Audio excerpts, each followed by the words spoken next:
ಯಾದಗಿರಿ ಜಿಲ್ಲೆಯ ಹುಣಸಗಿ ತಾಲೂಕಿನಲ್ಲಿ ಬರುವ ಯಡ್ಡಳ್ಳಿ ಮತ್ತು ವಜ್ಜಲ ಅರಕೇರಿ ಜೆ ಗ್ರಾಮದ ಸೀಮೆಯಲ್ಲಿ ಬರುವಂತಹ ಶ್ರೀ ಕುಳ್ಳಿಗಪ್ಪ ಮುತ್ಯ ಹಾಗೂ ಬೀರಲಿಂಗ ಮುತ್ಯ ಅವರ ದೇವಸ್ಥಾನ ಸುಮಾರು ವರ್ಷಗಳಿಂದ ಇಲ್ಲಿ ಇದ್ದಿದ್ದು. 150 ವರ್ಷಗಳ ಹಿಂದೆ ಸುಮಾರು ಜನರು ಈ ದೇವಸ್ಥಾನಕ್ಕೆ ಬರುತ್ತಿದ್ದರು. ನಿಧಿಗೋಸ್ಕರ ದುಷ್ಕರ್ಮಿಗಳು ಕೆಡವಿರುತ್ತಾರೆ.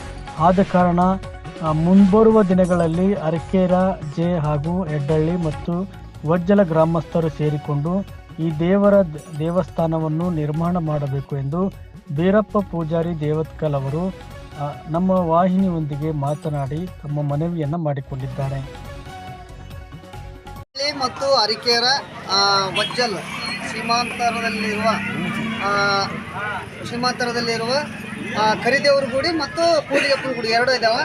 ಅದರಲ್ಲಿ ಭಾಳ ಒಂದು ಓಲ್ಡ್ ಗುಡಿ ಅಂದ್ರೆ ಕರಿದೇವ್ರ ಗುಡಿ. ಅದು ನೆಲಸಮ ಮಾಡ್ಯಾರ, ಯಾವುದೋ ಕಾರಣದಿಂದ ಕೆಡಿವರ ಅದನ್ನು ಜೀರ್ಣೋದ್ಧಾರಕ್ಕಾಗಿ ಎಲ್ಲ ಅಣ್ಣತಮ್ಮರು ಊರಿನ ಹಿರಿಯರ ಮುಖಾಂತರ ಅದನ್ನ ಕಟ್ಲಿಕ್ಕೆ ವ್ಯವಸ್ಥೆ ಮಾಡ್ಬೇಕಂತ ಏನು ಪೂಜಾರಿಗಳು ಕೇಳಕ್ಕೆ ಅದನ್ನ ವ್ಯವಸ್ಥೆ ಮಾಡ್ಬೇಕಂತ ತಮ್ಮ ಎಲ್ಲ ದೈವದಲ್ಲಿ ಕೇಳ್ಕೊಂಡು. ಅಲ್ಲ, ಮುಂಚೆ ಎಷ್ಟು ವರ್ಷದಿಂದ ಇತ್ತು ಗುಡಿ? ಅದು ಸುಮಾರು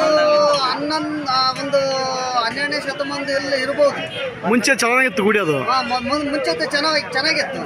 ಯಾರೋ ದುಷ್ಕರ್ಮಿಗಳು ಗಂಟಿನ ಆಶಕ್ಕಾಗಿ ಕಡಿಬಿಟ್ಟು ಅದನ್ನ ಮತ್ತೆ ಪೂರ್ಣ ಜೀರ್ಣೋದ್ಧಾರ ಮಾಡ್ಬೇಕಂತ ಎಲ್ಲರಲ್ಲಿ. ಯಾವ ದೇವಸ್ಥಾನ ಅಂದ್ರೆ? ಕರಿದೇವ್ರ ಗುಡಿ.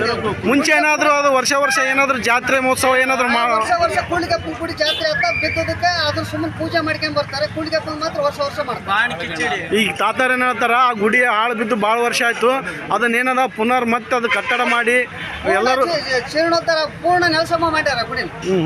ಪೂರ್ಣ ನೆಲಸಮ ಗುಡಿ ಅದನ್ನ ಮತ್ತೆ ಪೂರ್ಣ ಜೀರ್ಣೋದ್ಧಾರ ಮಾಡ್ಬೇಕಂತಲ್ಲಿ ಎಲ್ಲ ಸಾರ್ವಜನಿಕರಲ್ಲಿ